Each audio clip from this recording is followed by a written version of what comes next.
च्या मनातली भीती कमी व्हायला पाहिजे, म्हणजे असे गुन्हे होणार नाहीत। आणि बाहेरून जी मंडळी आलेली आहेत परप्रांतीय, आता चाकणमध्ये जो प्रकार घडला तो परप्रांतीय होता, एवढा अमानुष होता की त्या मुलाचे तुकडे करून त्यांनी सुटकेसमध्ये भरले आणि तो पळून चालला होता। रेल्वे स्टेशनवर त्याला अटक करण्यात आली, म्हणजे तो रेल्वेतनं ती सुटकेस त्यांनी फेकून दिली असती। तो होता परप्रांतीय।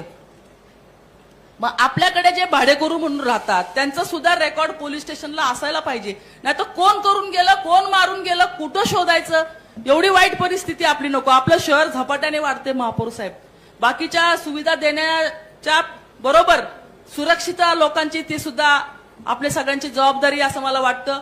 त्या घटनेचा आम्ही सगळ्यांनी अलका चौकामध्ये खूप मोठ्या प्रमाणात निषेध व्यक्त करून आरोपीला फाशी ही झालीच पाहिजे। तर माननीय मुख्यमंत्र्यांना, जे की गृहमंत्री पण आहेत, त्यांना आपल्या सभागृहाच्या वतीनं आपण हे निवेदन जरूर पाठवावं की ठरलेल्या जसं फास्ट ट्रॅक कोर्टाचं काही लिमिट नाही किंवा काही नाही, जो शक्ती कायदा केंद्रामध्ये प्रलंबित आहे त्या शक्ती कायद्यामध्ये माननीय महापौर साहेब टाइम बॉन्ड आहे की कसल्या गुन्ह्याचं किती शिक्षा असेल आणि किती दिवसात व्हायला पाहिजे, हे त्याला ब्रॅकेट केलेलं आहे। इव्हन जर खोटी शिक्षा, खोटी तक्रार जर कुठली महिला करत असेल तर त्या महिलावरती सुद्धा कारवाई व्हावी, अशा प्रकारच्या सूचना त्याच्यामध्ये आहेत।